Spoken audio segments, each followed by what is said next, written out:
ইসলাম প্রিয় নবী প্রেমিক তৌহিদি মুসলমান ভাই ও বন্ধুগণ, উত্তর চট্টগ্রামের ঐতিহ্যবাহী আলামিন সংস্থার 3 দিনব্যাপী আজিম উশান মাহফিলের ইসলামী মহাসম্মেলনের সর্বশেষ দিবসের শেষ লগনে আমরা এখন উপনীত। দেশের বরেণ্য উলামায়ে কেরাম গুরুত্বপূর্ণ সার নির্যাস আলোচনা পেশ করেছেন।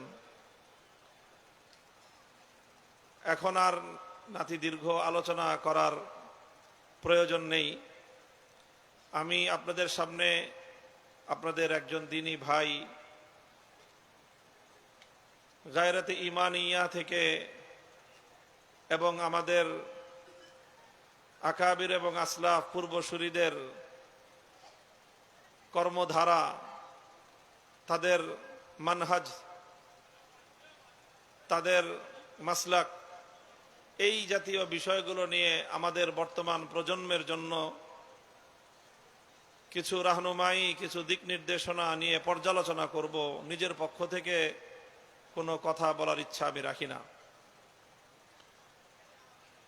আমরা আমাদের সালাফের একটা খুব প্রসিদ্ধ কথা, আমাদের যারা এলেম নিয়ে, উলামাদের কথা নিয়ে, তারিখ এবং ইতিহাস নিয়ে আমরা যারা আলোচনা করি, পর্যালোচনা করি, আমাদের কাছে একটা মাকুলা, একটা বর্ণনা খুবই প্রসিদ্ধ আছে। হযরতে হাসান বসরি রহমতুল্লাহ আলাইহির একটা সুপ্রসিদ্ধ কথা, লাউ আন্না আহলাল ইলমি সানুল ইলম ওয়া ওয়াদাউহু ইনদা আহলিহি লাসাদু বিহি আহলা জামানিহিম, যে যারা আলেম, আল্লাহ পাক রব্বুল আলামিন যাদের কাছে আসমানি ইলমের আমানত দান করেছেন, সেই উলামারা যদি তাদের ইলমের সম্মান রক্ষা করত, উলামারা যদি ইলমের হেফাজত করত, বা উলামারা যদি ইলমের হেফাজত করে, লাসাদু বিহি আহলা জামানিহিম, ইলমের মাধ্যমে আল্লাহ পাক রব্বুল আলামিন আলেমদের কাছে যুগের নেতৃত্ব তুলে দিবেন।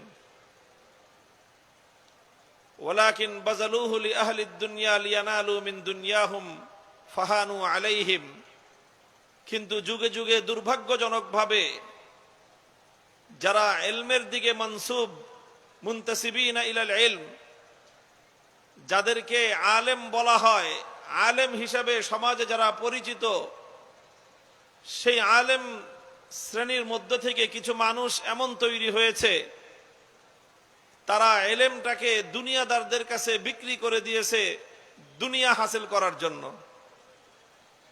দুনিয়ার স্বার্থ উদ্ধার করার জন্য, দুনিয়ার টাকা পয়সা হাসিল করার জন্য, দুনিয়ার মান মর্যাদা অর্জন করার জন্য, অথবা দুনিয়ার ক্ষমতার হালুয়া রুটি ভাগবটোয়ারা পাওয়ার জন্য তারা ইলমকে দুনিয়াদারদের পায়ের সামনে কোরবান করে দিয়েছে। বিনিময়ে তারা কি পেয়েছে? দুনিয়ার ক্ষমতা পেয়েছে, না দুনিয়ার মর্যাদা পেয়েছে, না তারা দুনিয়ার কোনো স্বার্থ উদ্ধার করতে পেরেছে। ফাহানু আলাইহিম, বরং যেই সকল দুনিয়াদারদের কাছ থেকে দুনিয়া হাসিল করার জন্য আলেম নামধারী কিছু লোক দুনিয়াদারদের পায়ের সামনে ইলমে দ্বীনকে যারা কোরবান করেছে, ফাহানু আলাইহিম, সর্বপ্রথম তারা সেই সকল দুনিয়াদারদের দ্বারাই লাঞ্ছিত হয়েছে। অত্যন্ত গুরুত্বপূর্ণ তারিখী একটা কথা, কোরআন এবং হাদিসের দ্বারা শতভাগ সমর্থিত এই কথা।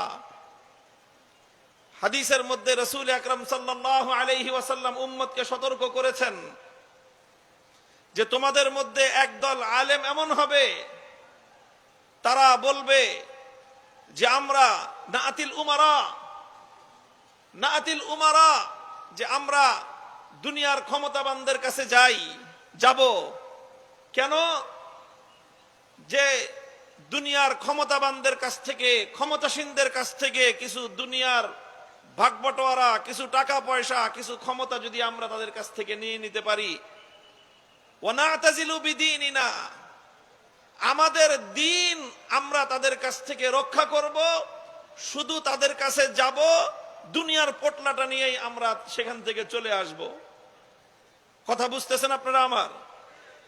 অনেক আলেমের এরকম মাঝে মাঝে চিন্তা হয় যে আমরা দুনিয়ার ক্ষমতাবানদের কাছ থেকে ওনাদের কাছে যাব, গিয়ে তাদের কাছ থেকে শুধু দুনিয়াটা হাসিল করেই চলে আসব।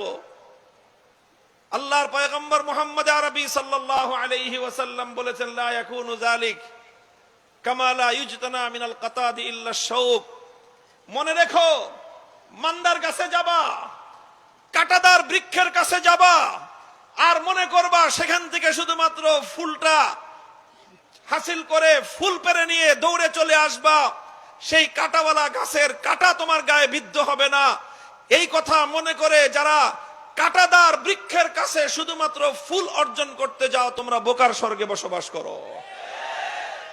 কামালা ইজতানা মিনাল কাতাদি ইল্লা শাউক। যেই গাছে শুধু কাঁটা আছে সেখানে গেলে কোনোদিন ফুল পাবে না, সেখান থেকে কাঁটার আঘাতই তুমি পাবে। মুহতারাম হাজিরিন, আজ আমরা এমন একটা ঐতিহাসিক সময়ে উপনীত।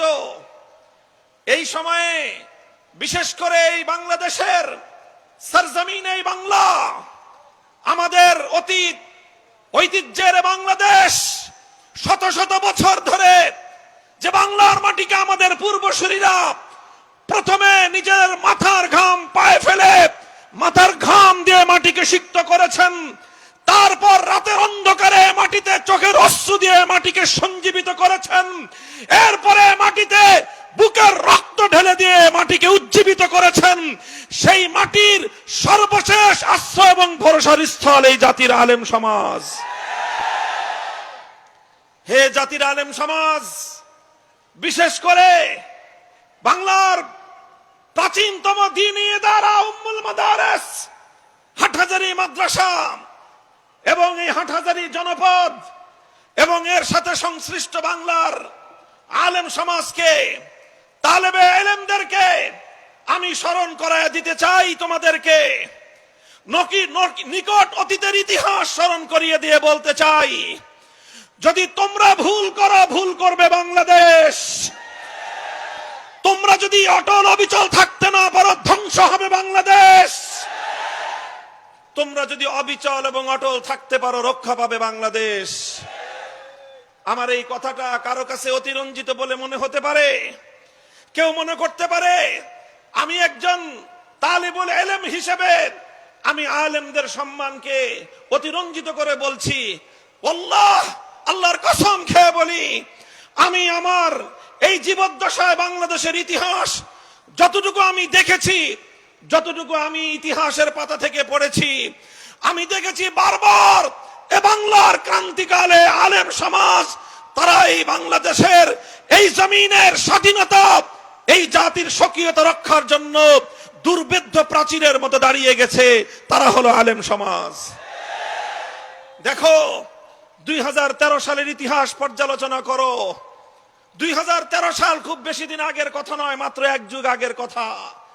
12 বছর আগের বাংলাদেশ, বাংলাদেশের 2013 সালের ফেব্রুয়ারি মার্চের বাংলাদেশ যদি কেউ পর্যালোচনা করো, বাংলাদেশের স্বাধীনতার, বাংলাদেশের আকাশে, বাংলাদেশের ঈশান কোণে কালো মেঘ ছেয়ে গিয়েছিল। বাংলাদেশের আকাশে কাল বৈশাখীর পূর্বাভাস দেখা দিয়েছিল।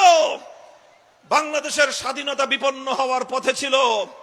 বাংলাদেশের মুসলমানদের ঈমান এবং ইসলাম ধ্বংস হয়ে যাওয়ার দ্বার প্রান্তে উপনীত ছিল। আমরা তখন দেখেছিলাম একদিকে বাংলাদেশ, আরেকদিকে ইসলাম বিপন্ন হওয়ার পথে। কি হয়েছিল? কিভাবে স্বাধীনতা এবং ইসলাম একসাথে বিপন্ন হওয়ার পথে ছিল আমরা দেখেছি তখন। আমি 2013 সালের ফেব্রুয়ারি মাসের কথা বলছি, আমি 2013 সালের মার্চ মাসের কথা বলছি। বাংলাদেশের প্রতিটি প্রত্যন্ত অঞ্চলে, প্রতিটি পাড়ায় পাড়ায়, গ্রামে গ্রামে, বাজারে বাজারে আমাদের বিভিন্ন জায়গায় বিভিন্ন দায়িত্ব পালনের জন্য বিচরণ করতে হয়। প্রায় প্রতিদিন সন্ধ্যায় দেশের কোনো না কোনো প্রত্যন্ত অঞ্চলের গ্রামগঞ্জ, শহর নগর দিয়ে আমাদেরকে অতিক্রম করতে হয়। আমরা তখন দেখতাম সন্ধ্যাবেলায় গ্রামের একটা বাজারের ভিতর দিয়ে অতিক্রান্ত হলেও আমরা দেখতাম সন্ধ্যাবেলায় কিছু মানুষ মঙ্গল প্রদীপ নিয়ে দাঁড়িয়ে আছে। মুসলমানদের দেশ, 90% মুসলমানের দেশ। এই দেশটাকে মুসলমানরা এমনিতেই মাগনা মাগনা খরিদ করে নাই, বুকের রক্ত দিয়ে কিনেছে। এই রক্ত দিয়েছে দেশের মুসলমান। 1905 সালে সাম্প্রদায়িক উগ্র রবীন্দ্রনাথ ঠাকুর বাবুদের এই বঙ্গভঙ্গ রদ নামের সাম্প্রদায়িক সহিংস আন্দোলনের বিরুদ্ধে দেশের মুসলমানদেরকে রক্ত দিতে হয়েছে। রক্ত দিয়ে এই পূর্ব বাংলায় কলকাতার দাদাবাবুদের আধিপত্য খর্ব করেছিল মুসলমানেরা।